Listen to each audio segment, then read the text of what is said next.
아멘. 위기를 극복하는 유일한 방법이라는 제목으로 계속해서 베드로전서를 살펴봅니다.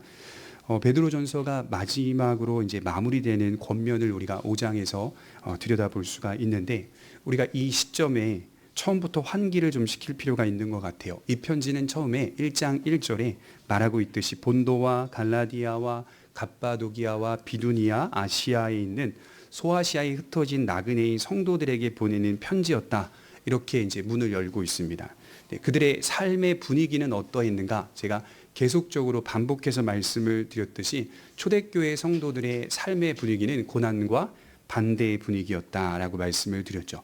사도행전 17장을 읽어보면 바울이 데살로니가와 베레아를 거쳐서 아테네에 복음을 전하는 장면이 나오는데, 거기서 바울을 반대하는 수많은 불신자들이 이렇게 고백하는 내용이 나와요.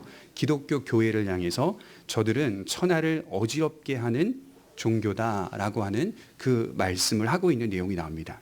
당시 그리스도 교회의 이미지가 어떠했는지를 알 수 있는 대목인데요. 기독교를 천하를 어지럽게 하는 종교로 불렀던 것입니다.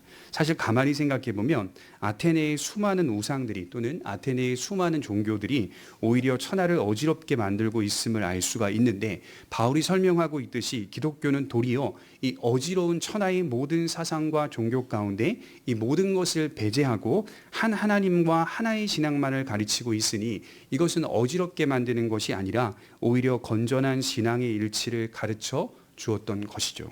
더 복잡하고 어지럽게 만든 것은 기독교 진리가 아니라 타락하고 부패한 인간의 우상 숭배였다라고 하는 사실을 사도행전은 말해주고 있습니다. 기독교의 탁월함과 유일함을 전파하는 바울의 가르침을 들으며 아테네에서 몇 사람들이 예수님을 영접하게 되었다라고 기록을 하고 있습니다. 하지만 대다수의 사람들은 여전히 바울과 바나바, 신라의 가르침을 반대했고 미워했습니다. 이것이 초창기 기독교회가 마주하고 있는 현실이었고 분위기였습니다. 예수님을 믿는다는 것은 뭘까요? 초대교회 성도들에게는 적어도 큰 각오와 결심이 따라야 하는 신앙생활이어야 한다라고 생각을 했던 것이죠. 이것은 이 종교에서 저 종교로 변경하는 차원이 아니었습니다. 그러니까 여기 믿다가 저기 믿는, 인간이 선택할 수 있는 선택적 차원이 아니었습니다. 초기 제국시대에는 이 신에서 저 신으로 신앙을 옮겨도 삶의 환경이 크게 달라지거나 크게 불편하지 않았다고 해요. 이 신이나 저 신이나 믿는 내용이 대부분 같았기 때문이죠. 다곤을 믿든 몰록을 믿든 믿는 내용은 들여다보면 항상 똑같습니다. 뭐죠? 풍요와 다산과 번영이었습니다. 그러나 기독교를 믿는다는 것은 달랐어요. 풍요와 번영도 하나님의 손에 있지만, 분명히 풍요와 번영도 하나님의 손에 있지만 그것을 목표로 삼지 않고 죄에서 구원받음과 구원받은 죄인이 예수 그리스도와 같이 십자가의 삶을 살아서 영광에 이르러야 한다는 것을 반복해서 가르치고 있는 것이죠. 그러니까 영광스러운 삶의 모습이 로마 제국의 문화와는 참으로 달랐다라고 말씀을 드릴 수가 있습니다. 누구나 예수 그리스도 안으로 들어올 수 있도록 문은 열려 있으나 누구나 교회에 가입할 수는 없었습니다. 이유가 뭘까요? 교회 공동체의 정식 성도가 되는 순간, 세례를 받는 순간 사회 속에 매장이 되기 때문이죠. 사회 속에서는 형성된 기독교의 좋지 않은 분위기와 눈총을 그는 고스란히 받으면서 살아야 했기 때문입니다. 때론 부당한 고난도 겪어야 했기 때문입니다. 그래서 초기 교회는 수많은 사람들이 믿다가도 배교하게 되는 일들이 다반사였습니다. 어떻게 하면 이러한 위기와 사회의 도전들을 극복할 수 있을까요? 오늘날도 비슷하죠. 예수를 믿는다고 하여 수년 신앙생활을 하다가 아주 쉽게 교회를 떠나는 분들이 계시고 아주 쉽게 예수 그리스도를 부인하며 사는 사람들이 상당히 많이 있습니다. 그 이유 중에 하나가 사회의 분위기가 그런 형성을 하고 있기 때문이죠. 여러 가지 많은 불편함과 어색함이 그 사람에게 주어지고 있다는 사실을 알기 때문에 이렇게 예수를 믿는 것이 상당히 힘들고 불편하다는 것을 깨닫기 때문에 예수를 믿지 못하게 되는 그런 현실들이 그의 삶 가운데 펼쳐지는 겁니다. 이런 위기와 사회의 도전들을 극복할 수 있는 방법이 뭘까? 그럼에도 불구하고 교회 공동체를 분명하게 지켜내야 하는데, 어떻게 하면 이런 형편에서 공동체를 더욱 견실하게 지켜낼 수 있을까요? 오늘 본문은 그 답을 이렇게 말해주고 있어요. 장로들의 목양이다, 이렇게 말하고 있습니다. 얼마 전에 야당의 대표가 피습을 당했잖아요. 그러자 대통령이든 여당이든 여러 야당이든 모든 지도자들이 외부 일정들을 줄이고 취소하는 일들이 곧바로 이어집니다. 혹시나 우리 지도자도 그런 일을 당할 수도 있으니까 당장의 일정들을 줄이고 취소하자는 겁니다. 그것이 바른 대처라고 판단한 겁니다. 이처럼 국가와 사회를 보면 어떤 위기를 만났을 때 여러 정책과 제도들을 빠르게 변경합니다. 누가 봐도 눈에 보일 정도로 빠르게 변경하는 것을 우리는 알 수가 있어요. 그러나 오늘 본문을 보면 알 수 있듯이 교회 공동체는 위기와 도전 앞에서 제도를 바꾸거나 시스템을 바꾸어가는 공동체가 아니라 더 본질에 충실한 공동체가 돼야 한다라고 말씀을 합니다. 오직 그 길만이 교회를 허무는 세상의 분위기와 도전 앞에서 능히 넉넉하게 이길 수 있는 유일한 방법이다라고 말하고 있는 것이죠. 베드로는 말하기를 간단하게 이렇게 말하니 교회의 고난과 박해의 시기에는 교회의 고난과 박해의 시대에는 더욱 고귀한 지도자가 필요하다라고 말씀을 합니다. 모든 시기에 교회 가운데 고귀하고 정결한 지도자가 필요합니다. 그러나 특별히 고난과 박해의 시기에 교회 공동체를 이끄는 고귀한 지도자는 더욱 필요한 것입니다. 왜냐하면 교회는 목양이기 때문입니다. 주님의 양떼들을 가르치고 다스리며 살피고 돌보는 목양이기 때문입니다. 그래서 교회의 역사를 공부하다 보면 어느 시대에는 목사가 먼저냐 교회가 먼저냐라는 이 주제를 가지고 많이 연구하고 토론했다라고 합니다. 결론은 교회가 먼저도 아니고 목사가 먼저도 아니라 교회와 목사는 동시에 함께 간다라고 정리했습니다. 그만큼 교회 속의 목사의 직분은 필연적이기 때문입니다. 며칠 전에 제가 제 동기 목사님과 통화를 하는데 교회 사정을 들었어요. 아주 먼 지방에서 지금 부교육자 생활을 하는데 그 교회 사정이 몇 년간의 근간 동안 이제 담임 목사님이 3번이나 바뀌었다고 하는 거예요. 지금도 담임 목사님을 구하지 못하고 있는 상태. 3번이나 바뀌었대요. 계속 그 자리가 공석입니다. 버티지 못하고 또 사임하고 또 사임하고 또 사임하고. 목사의 잘못이다, 성도의 잘못이다, 그걸 말하는 게 아닙니다. 성도들이 지금도 목사를 구하고 있다는 것이죠. 교회가 세워진 이상 성도들은 스스로 교회를 이끌지 못합니다. 반드시 목사가 필요하다는 것을 알기 때문인 것이죠. 영적으로 자신들을 이끌어줄 목사가 필요합니다. 이것은 교회가 세워진 이상 동시에 필연적인 일입니다. 교회에 있어서 가장 중요한 것은 무엇일까요? 현대인들은 말하기를 돈이라고 합니다. 돈. 아주 중요하죠. 저도 그걸 부인할 수가 없어요. 절대적인 것으로 사람들은 이해합니다. 그러나 여러분 돈이라고 하는 것은 상대적인 것이지 절대적인 것은 아닙니다. 하지만 현대 사람들의 가치관과 관점을 들여다보면 돈은 항상 그들에게는 절대적인 것이 됩니다. 항상 절대적인 것. 우리 그리스도인들에게는 돈은 필요하지만 상대적인 것으로 이해해야 맞습니다. 여러분 교회 역시도 목회자나 성도들이 하나같이 말하기를 믿음이다라고 얘기하지만 사실 나타나고 있는 교회의 사업과 추진하고 있는 방향들을 들여다보면 교회 역시도 가장 중요한 게 돈이라고 말합니다. 그러나 오늘 본문을 통해서 확인하는 것은 교회에 있어서 가장 중요하다고 여길 수 있는 것은 돈이 아니라 참 목사다라고 말하고 있어요. 여기서 말하는 참 목사란 부족함이나 연약함이 없는 목사를 의미하는 게 아니라 건전한 목사를 뜻합니다.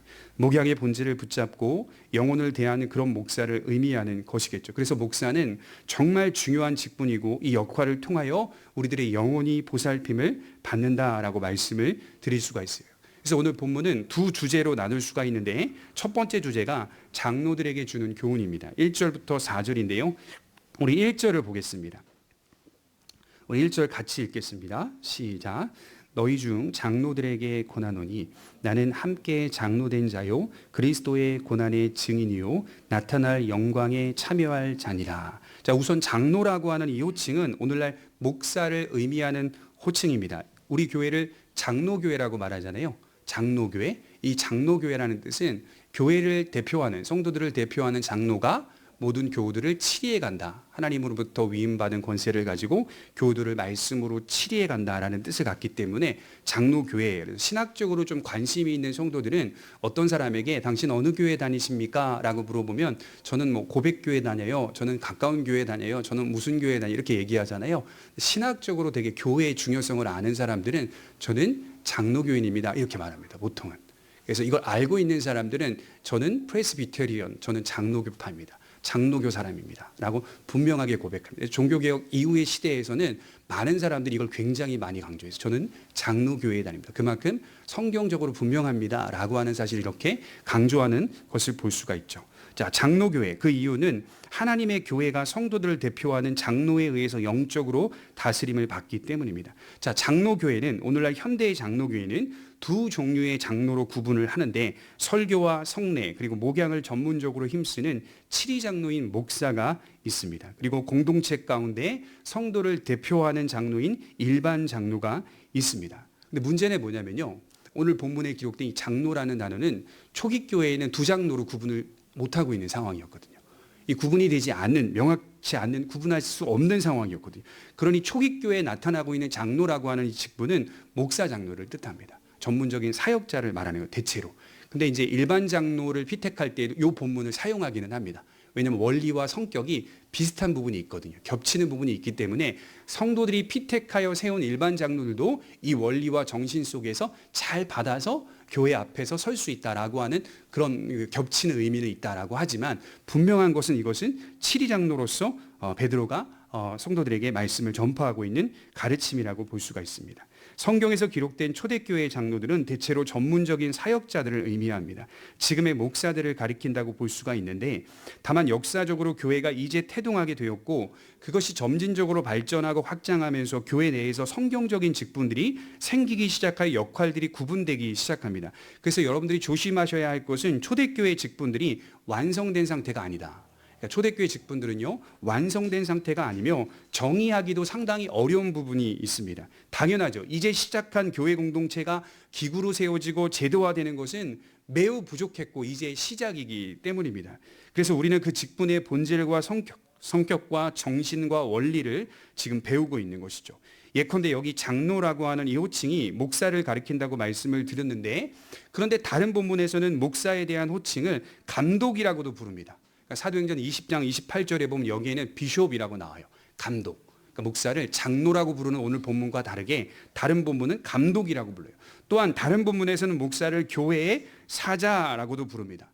또 다른 본문에서는 목사를 그리스도의 복음을 고난 가운데서 전하는 자이므로 전도인이라고 부르기도 하고, 진리의 지식을 가르치는 자이므로 에베소서 4장 11절에 교사라고 부르기도 합니다.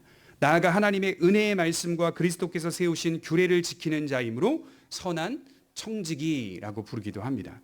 이러한 성격을 종합적으로 포함한 직분을 목사라고 명명을 한 것이죠. 그래서 목사라는 단어가 목자라는 단어에서 나왔거든요. 방금 말씀드린 의미들을 작은 목자의 심정으로 성도들을 주님께로 인도하는 직분이라고 볼 수가 있습니다.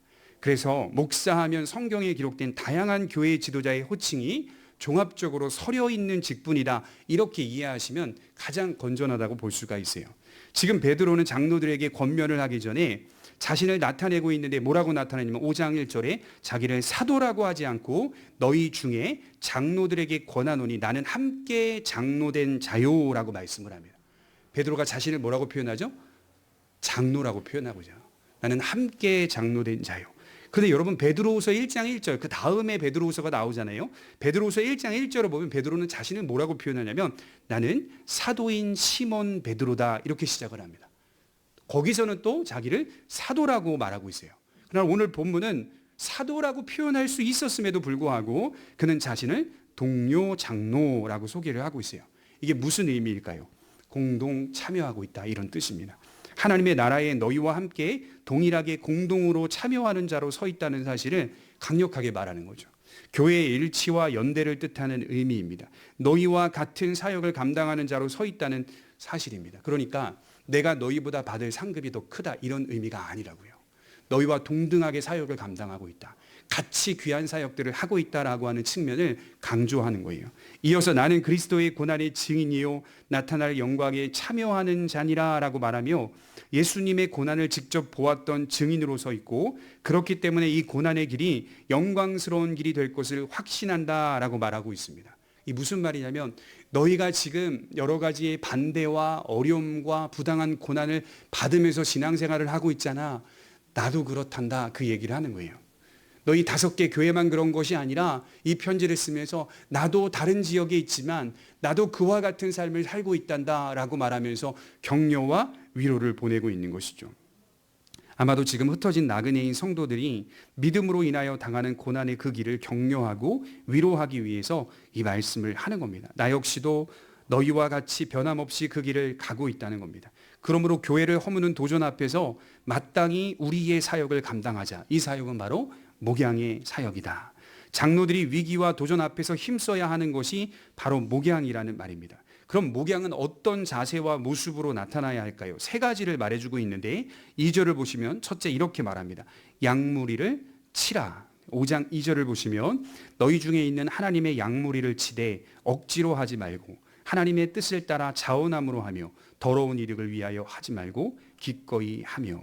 양을 치는 1차적인 목표가 뭘까요? 먹이는 겁니다. 곧 가르치는 것이므로 모든 장로는 가르치는 데 힘써야 하고 가르치는 능력을 확인해야 한다라고 하는 것이죠. 우리가 잘 아는 말씀 중에 요한복음 21장 15절에 보면 부활하신 예수님께서 디베라 바닷가에서 베드로에게 나타나서 세 가지의 질문을 하시고 세 가지의 답변을 하시는 장면이 나오죠. 이 답변 가운데 세 가지 답변이 무엇이냐면 첫 번째, 내 어린 양을 먹이라. 두 번째, 내 양을 치라. 세 번째, 내 양을 먹이라. 베드로야, 네가 나를 사랑하느냐? 주님, 제가 주님을 사랑하는 줄을 주님께서 아십니다 라고 말하자 예수님은 이렇게 단번에 3번 얘기한 내 어린 양을 먹이라, 내 양을 치라, 내 양을 먹이라. 부활하신 예수님은 베드로에게 내 어린 양을 먹이라, 치라, 먹이라 3번이나 강조하십니다. 그래서 가장 중요한 사역은 뭐냐? 먹이는 일에 힘쓰는 겁니다. 사실 목사의 전체 시간은 말씀을 연구하며 기도하는 시간으로 이루어져야 맞습니다. 성도들은 목사가 연구할 수 있는 시간을 확보하도록 배려해 주어야 하는 것이죠. 여러분, 목사가 할 일이 없어서 연구실에서 계속 책 보는 게 아니거든요. 그러니까 많은 분들은 목회자가 책을 보면 할 일 없다고 생각하는데 그게 할 일이에요. 오해하시면 그게 할 일. 목사님들이 양복 입고 넥타이 메고 여러 곳에 돌아다니는 거 그게 할 일이 없는 거예요. 우리는 저 관점을 바꿉시다. 그게 할 일이 없는 거예요. 목사가 자기 사무실에서 말씀을 읽으며 연구하고 기도하고 거기에 매진하는 게 말씀을 쥐어짜면서 해석하고 이해하려고 노력하는 게 그게 할 일이라고요. 그게 제일 바쁜 일이라고요. 다른 게 바쁜 일이 아니라. 우리 관점을 좀 바꿨으면 좋겠어요. 목사가 지나치게 바쁘면 안 됩니다. 자기 연구실을 확보하고 그 안에서 시간을 보내는 것이 가장 건강한 목회자입니다. 그래서 목사는 안 쓰기도 하는 신비한 능력을 가진 사람이 아니라 말씀을 바르게 가르치려고 노력하는 자로 서 있어야 하는 것이죠. 또한 양을 치는 일 속에는 먹일 뿐 아니라 지키는 일도 포함이 되어 있습니다. 양떼를 진리로 지키는 역할을 하는 사람이 목사입니다. 여러분, 사도행전 20장 28절에 보면 바울이 이제 에베소라고 하는 사역을 마치고 그 교회의 지역에서 떠나게 되는데 이제 마지막 그 항구에서 장로들을 모아가지고 고별 설교를 하게 됩니다. 내가 떠나게 되는데 등등 이야기를 하는데 뭐라고 말하냐면 바울은 장로들에게 내가 떠나게 되면 너희 속에 이리들이 들어와서 너희의 무리를 흩을 것이니 너희에 대하여 주와 은혜의 말씀에 맡긴다라고 하는 장면이 나옵니다. 강력하게 그들에게 맡기면서 그들 공동체를 지키도록 요구하는 그 말씀이 나옵니다. 그들이 다른 사상으로 다른 가르침으로 미혹받지 않도록 지켜주는 일을 장로들이 해야 한다라고 강조하고 있는 것이죠. 목사는 하나님께서 그의 백성 얼마의 기간 동안 자신에게 맡겼다는 사실을 기억하고 그 영혼을 지켜내야 한다는 것이죠. 여러분, 지킨다는 말에는 무슨 뜻이 또 들어있냐면 속가내다는 의미가 있어요. 참된 성도를 지켜내기 위해 거짓 신자를 판별해낸다. 그리고 쫓아낸다는 뜻도 있습니다. 그래서 교회 제도가 안정적으로 세워질 때쯤 교회는 성경에 근거한 3가지의 표지를 냈거든요. 하나님의 말씀의 선포와 성찬과 세례를 베푸는 성례와 마지막 권징이 교회의 건강한 그 모습의 3가지의 표징이 되어야 된다. 자, 오늘날 현대 교회는 뭐는 없어졌습니까? 권징을 시행하는 교회를 본 적이 있으십니까? 한 번도 본 적이 없으실 거예요. 자라면서. 저도 자라면서 한 번도 없었거든요. 예를 들어 어떤 성도를 일으켜 세워서 공적인 범죄에 대하여 수찬 정지를 6개월 동안 합니다. 뭐 이런 거 보신 적 있으세요? 한 번도 잘하시면서 없어요. 왜냐하면 여기 말고 다른 교회 가면 되거든요. 교회의 권위는 이미 바닥에 추락되어 있는 상태, 권징은 사라진 상태, 건강하지 못하다는 증거라고 볼 수가 있습니다. 그러나 초기의 교회들은 정말 많은 성도들이 수찬 정지를 받았고 또 출교를 당하기도 했습니다. 여러분, 출교의 목적이 뭐냐면 교회 밖으로 나가세요. 1년 동안 교회 다닐 수 없습니다. 우리 교회는 다닐 수 없습니다. 교회 밖으로 나가세요. 이게 무슨 말이냐면 교회를 떠나라 이런 의미가 아니라 1년 동안 하나님 없이 살아라. 이게 하나님 앞에서의 징벌입니다. 그러니까 그가 오고 싶어도 오지 못하는 그 기간 동안.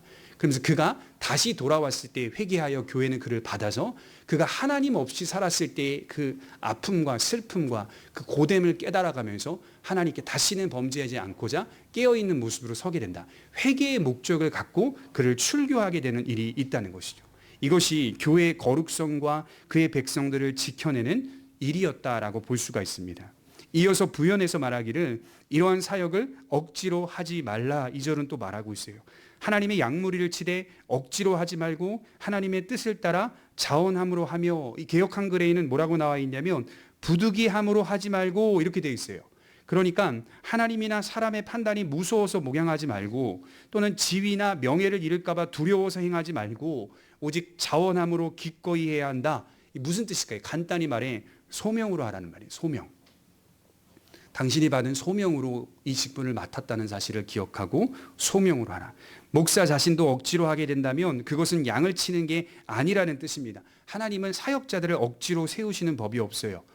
여러분 계중에 보면 하나님이 자신을 억지로 주의 종이 되게 하셔서 억지로 목사로 살게 하셨다는 말을 하는 분들을 만난 적이 있어요. 결코 그렇지 않습니다. 자기가 받은 소명에 대한 진지한 점검과 확신이 지속적으로 필요하지만 목사가 되면 주님이 주시는 기쁨으로 그 사명을 감당하게 되는 것이죠. 여러분 제가 받은 은혜는 두 가지예요. 하나는 저 같은 자를 택하시고 구원하신 하나님의 크신 은혜가 저에게는 가장 큰 은혜이고, 저 같은 자를 다시 목사 삼으셔서 말씀을 맡아 가르칠 수 있게 하셨다는 것이 저의 인생 속에서는 가장 큰 두 은혜입니다. 사실은 말씀을 전할 만한 사람이 아니다라는 생각이 항상 있거든요. 그럼에도 불구하고 주께서 저에게 이 은혜를 주셨다는 사실에 감사하고 기쁨으로 감당하고 있는 것이죠. 그 모습이 자원하여 가는 것처럼 보여야 맞습니다. 그래서 억지로 나를 등 떠밀어서 목사가 되게 한 것이 아니라는 말이에요. 목사는 자신의 소명에 대한 기쁨이 늘 있습니다. 그래서 자원함으로 이 일들을 감당해야 하는 것이죠.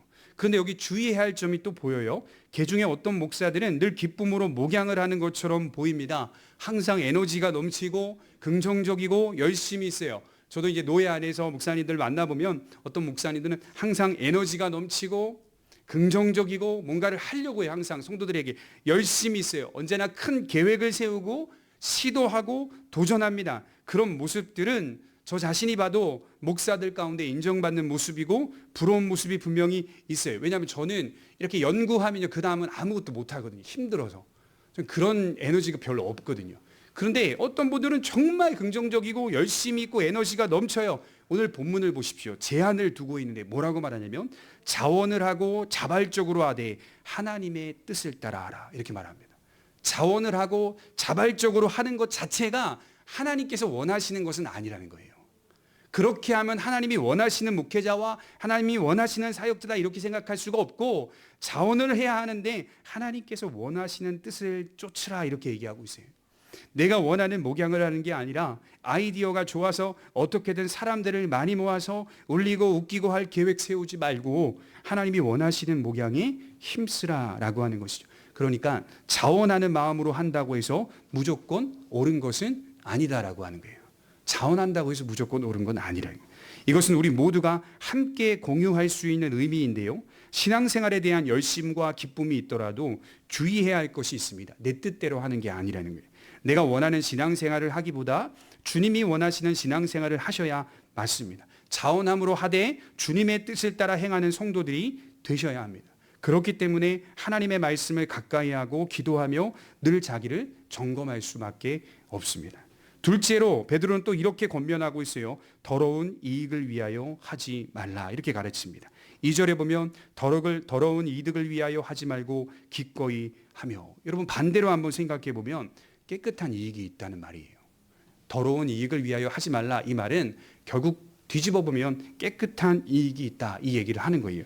이 말씀에서 우리가 추론할 수 있는 것이 교회 초기부터 교회 공동체를 이끄는 지도자들에게 재정적인 보상이 주어졌다는 것을 알 수가 있습니다. 어떤 형태인지 얼마의 수준인지는 알 수 없으나 분명한 사실은 당시에도 교회 지도자들에게 재정적 지원이 존재하고 있었다는 것입니다.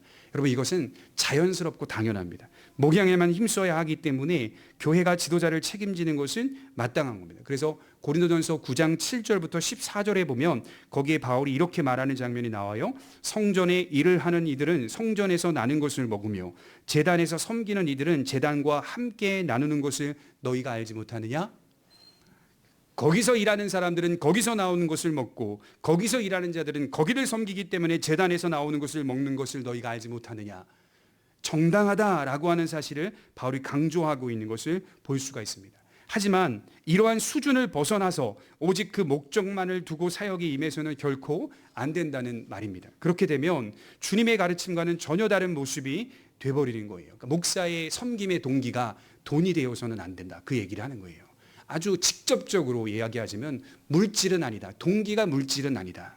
목사의 섬김이 자기 이익의 동기로 일어나서는 안 되고 오직 주님의 사랑으로 이루어져야 한다라고 하는 것이죠. 그래서 기꺼이 섬기는 자세가 있어야 한다라고 말씀을 합니다. 간단히 말해서 탐심, 장로들에게 목사들에게 가장 큰 위험 요소는 탐심입니다. 그런데 목사들만이 아니라 모든 성도들이 이 탐심의 위험성을 인식할 필요가 있습니다. 이것은 먼저 우리에게 유혹으로 다가옵니다. 여러분 탐심은요 매력적인 만한 주제입니다. 굉장히 아름다워 보이기도 합니다. 탐심은 항상 우리 앞에 유혹으로 다가와 있습니다. 유혹은 넘어갈 수 있을 만한 매력이라는 뜻입니다. 그래서 이 유혹과 위험성을 목사는 조심하라, 주의하라 이렇게 얘기하고 있어요. 세 번째로 베드로는 말하기를 주장하는 자세를 취하지 말라. 3절이 그렇게 말하고 있어요. 3절에 보면 맡은 자들에게 주장하는 자세를 하지 말고 양무리에 본이 되라. 뒤집어 생각해 보면 교회 지도자인 목사가 가지고 있는 권위가 있다는 뜻입니다. 성도들이 이 권위를 존중해주고 그 안에서 지도를 받았다는 것이겠죠. 기본적으로 초대교회 성도들도 장로가 세워주면 장로의 권위에 순복했다라고 해요. 그런데 이 권위가 어떤 성격을 띠냐면 지배하고 선동하고 조작하고 나타내는 폭력적인 권위가 아니라 본이 되는 권위로 서 있다는 말이에요. 권위가 있는데 이 권위는 본이 되는 권위로 서 있다. 눈에 들어오는 것은 양무리의 본이 되라. 이 말씀이 저는 눈에 들어오더라고요. 권위가 들어오는 게 아니라 양무리의 본이 되라. 참된 지도자는 본을 보이며 지도하는 자다. 이렇게 말씀을 하는 거예요. 여러분 바울도 마지막 말년에 젊은 사역자 디모데에게 권면하기를 디모데전서 4장 11절에 너는 이것들을 명하고 가르치라. 누구든지 내 연소함을 업신여기지 못하게 하고 오직 말과 행실과 사랑과 믿음과 정절에 있어서 믿는 자들에게 본이 되라. 바울도 디모데에게 믿는 자들에게 본이 되라 이렇게 얘기하고 있어요. 주께서 주신 목사라고 하는 권위를 특별하게 소중히 여기고 동시에 이 권위의 적용이라고 하는 것은 그리스도와 같이 섬기는 정신과 원리라는 사실을 기억하며 주장하는 자가 아니라 본이 되는 자로 양들을 주께로 인도하는 것이 참된 목양이다라고 말하는 것이죠. 목사는 이렇게 성도들을 목양하고 성도들은 목사를 존중한다면 그 교회는 정말 건강한 교회라고 생각합니다. 이어서 베드로는 장로들에게 기억하라 이렇게 말하고 있어요. 이러한 사역을 진실하게 행하는 장로들의 목표가 무엇인가? 그것은 시들지 아니하는 영광의 관이다. 4절에 그렇게 말하고 있습니다. 우리 4절을 한번 볼까요? 같이 읽겠습니다. 시작. 그리하면 목자장이 나타나실 때에 시들지 아니하는 영광의 관을 얻으리라. 궁극적으로 이 장로들의 목표는 뭐가 되어야 하냐? 시들지 아니하는 영광의 관이 되어야 한다. 이 땅에서의 보상과 삭시 아니라는 거예요. 진실한 사역자들은 언제나 시들지 아니하는 영광의 관을 목표로 삼아야 한다는 것이죠. 영어에 보면 에머렌스라고 하는 단어가 있는데 이게 시들지 아니하는 꽃을 가리킬 때의 이 단어라고 하더라고요. 진짜 시들지 아니하는 꽃이 분명히 없을 거라고 생각은 드는데 이런 표현들을 사용하는 것을 제가 들은 적이 있었거든요. 근데 이 에머렌스라고 하는 이 단어가 아마르티논이라고 하는 오늘 본문에서 나온 단어거든요. 아마르티논, 시들지 아니하는이라는 이 단어에서 에머렌스라고 하는 영어 단어가 이제 나오게 되었다라는 것을 보면서 재밌더라고요. 시들지 않은 영광의 관. 여러분 로마 시대에는 요 관을 승리자에게 이렇게 안겨주는데 이 관이 월계관이라고 들어보셨죠? 월계수라고 하는 나무에서 나온 것을 묶어서 월계관을 만들어주는데 그 역시도 사실은 시듭니다. 그 역시도. 그 엄청난 명예의 관을 써도요, 그 역시도 이 땅에서 주는 월계관은 시듭니다. 그러나 주께서 주시는 이 관은 영광의 관인데, 이 관은 시들지 아니하는 관이다. 제가 이렇게 가끔 두려운 게 뭐냐면요, 화장실에 있을 때도 불현듯 떠오르는 말씀들, 어디 가도 불현듯 떠오르는 말씀들이 뭐냐면 마태복음 6장 2절인데, 저희는 자기 상을 이미 받았느니라. 저는 이 말씀이 늘 언제나 무섭고, 그리고 저를 불안하게 만들고 두렵게 만드는 말씀입니다. 저희는 자기 상을 이미 받았느니라. 이게 더 직접적으로 다가오는 이유는, 저는 저희 노예 안에서 목사님들의 은퇴와 은퇴에 관련된 여러 가지 일들을 굉장히 많이 보고 목사가 되고 나서 접하는 일들이 많았기 때문이에요. 그걸 보면서 상당히 안타깝기도 하고, 또 제 자신에게 적용해 보면 참 쉽지 않겠다, 믿음을 지키는 게 쉽지 않겠다라는 생각들을 굉장히 많이 합니다. 분명한 건 뭐냐면, 저희는 자기 상을 이미 받았느니라. 시들지 아니하는 영광의 관은 없을 수도 있겠구나, 올바로 하지 않으면 없을 수도 있겠구나라는 생각들을 많이 하게 됩니다. 이게 굉장히 반복해서 제 안에 느껴질 때가 있어요. 자기 상을 이미 받은 목사가 아니라 시들지 아니하는 영광의 관을 기다리고 환영하는 목사로 목양하는 것이 저의 가장 큰 기도 제목입니다. 바꿔 생각해 보면 인간의 모든 영광은 다 시들어서 떨어진다는 사실을 말하고 있는 거죠. 인간의 모든 영광, 인간의 모든 보상과 목도 다 시들어서 떨어진다. 더 중요한 게 있어요. 그런데 베드로가 참 깊고 넓으며 좋아요. 한 목사의 승리가, 한 성도의 승리가 우리 개인의 진실한 믿음과 삶의 노력 때문이 아니라 그리스도의 나타나심에 있다는 것을 다시 한번 4절에 강조하고 있어요. 종지부는 언제나 그리스도의 나타나심, 목자장이 나타나실 때에 시들지 아니하는 영광의 관을 얻으리라. 우리가 진정 반기고 사모해야 할, 환영해야 할 본질적인 내용은 그리스도의 재림이라는 사실입니다. 그래서 그분에게만 있다는 사실이 내 개인의 희생과 헌신보다 훨씬 더 큰 의미로 다가와야 맞습니다. 목자장의 나타나심에 달려있다. 겸손할 수밖에 없겠죠. 이제 마지막으로 젊은 자들에게 주는 교훈으로 말씀을 마치고 있어요. 5절을 한번 볼까요? 5절 같이 읽겠습니다. 시작. 젊은 자들아, 이와 같이 장로들에게 순종하고 다 서로 겸손으로 허리를 동이라. 하나님은 교만한 자를 대적하시되 겸손한 자들에게 은혜를 주시느니라. 여기 젊은 자들아 라고 하니까 이 나이가 젊은 사람으로 생각할 수 있겠지만, 나이가 어린 사람을 말하는 게 아니라 장로가 아닌 모든 성도들을 뜻하는 의미입니다. 다시 말해서 목양을 받는 사람들 전체를 말할 때 쓰는 표현인 것이죠.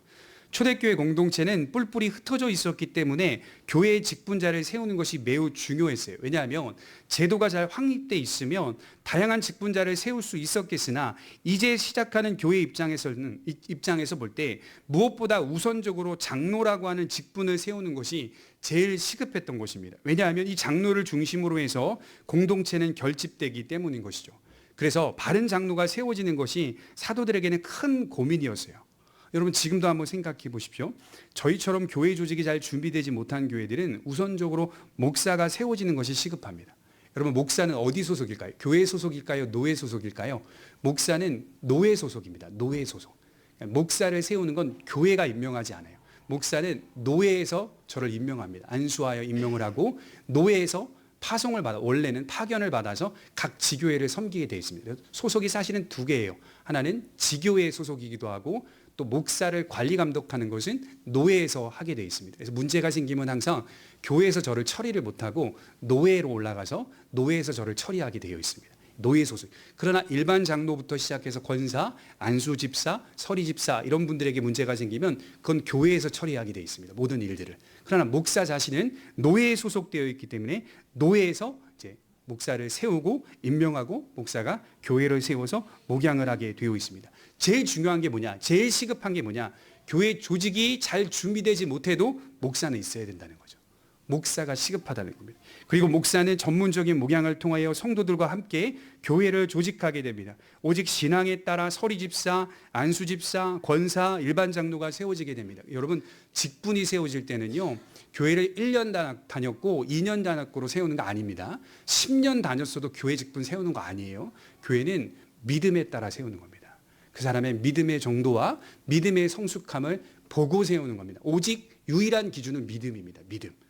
그러나 굉장히 많이 엇나간 부분들이 많이 있죠. 지금도 생각해 보십시오. 우리 모든 이제 현대 교회들을 보면 대체로 이런 기간이나 또 다른 조건들을 가지고 직분자를 세우는 일들이 많이 있는 것을 보았습니다. 그러나 믿음으로 세우는 겁니다.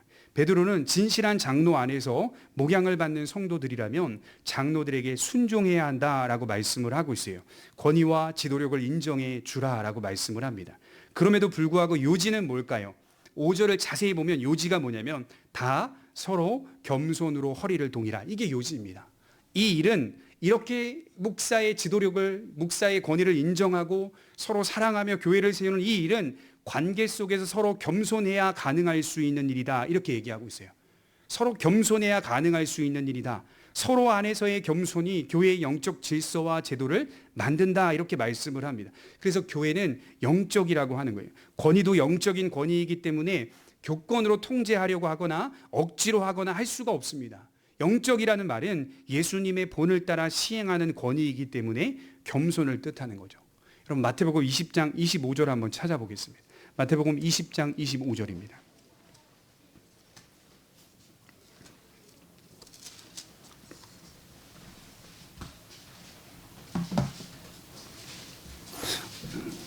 예수님께서 아주 중요한 원리를 말씀해 주셨는데요. 마태복음 20장 25절입니다. 25절부터 28절까지 같이 읽겠습니다. 시작. 예수께서 제자들을 불러다가 이르시되 이방인의 집권자들이 그들을 임의로 주관하고 그 고관들이 그들에게 권세를 부리는 줄 너희가 알거니와 너희 중에는 그렇지 않아야 하나니 너희 중에 누구든지 크고자 하는 자는 너희를 섬기는 자가 되고 너희 중에 누구든지 으뜸이 되고자 하는 자는 너희의 종이 되어야 하리라. 인자가 온 것은 섬김을 받으려 함이 아니라 도리어 섬기려 하고 자기 목숨을 많은 사람의 대속물로 주려 함이니라. 교회 공동체가 세워져 가는 원리를 말씀해 주죠. 정말 예수님이 정말 하나님이셔요. 정말 맞는 말씀을 하셔요. 이방인의 집권자들, 이방인의 권위자들, 권세자들은 그들이 임의로 아랫사람들에게 권세를 부린다는 거예요. 이렇게 해라, 저렇게 해라, 임의로. 그리고 폭력적으로 권세를 부려도 돼요. 세상에 있는 집권자들은 그렇게 항상 부려왔어요.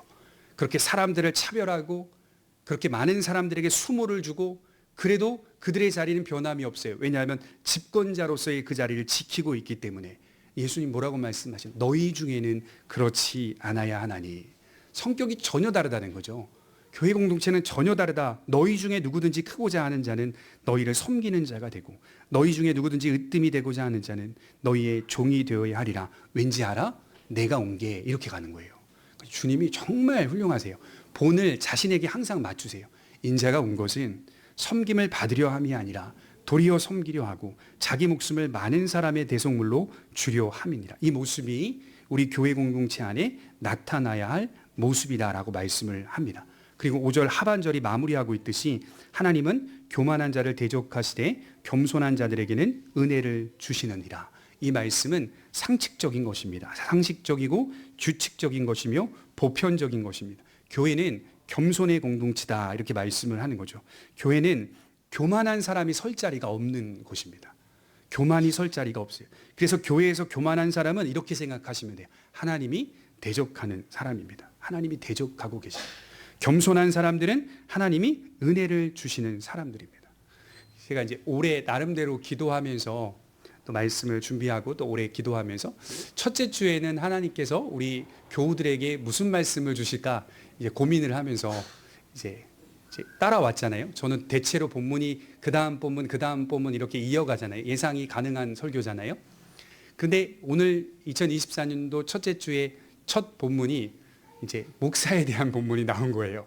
그래서 저는 어떻게 받았냐면 성도들에게 주는 말씀이 뭘까 이걸 계속 생각을 했거든요. 몇 주 전부터. 근데 하나님이 오늘 너나 잘해 이렇게 가신 거예요. 저한테. 그러니까 너나 잘해라. 그래서 오늘 제가 2024년도에 저만 받은 말씀인 거죠. 너나 잘해. 너가 잘하면 성도들은 윤택해진다. 이렇게 받은 거예요. 아, 그래서 하나님께서는 참 지혜로우시다. 늘 항상 제 마음은 성도들에게 말씀을 어떻게 전할까, 어떻게 줄까, 어떤 은혜로운 말씀을 주실까 기도로 준비하는데 하나님은 결국 너나 잘해라. 성도들 말씀 줄 생각하지 말고 너나 잘하면 하나님 앞에서 성도들이 윤택해진다. 이렇게 저는 하나님의 말씀을 받아서 이 말씀을 통하여서 우리가 함께 교회를 세울 때 이런 정신과 원리가 고백교회를 더욱 든든하고 더욱 분명하게 세워가는 은혜가 있다라고 하는 것을 깨닫게 되었습니다. 우리 고백교회가 한 해 동안 이 일들을 잘 이루어가는 모습이 되기를 주님의 이름으로 축원합니다. 기도하겠습니다.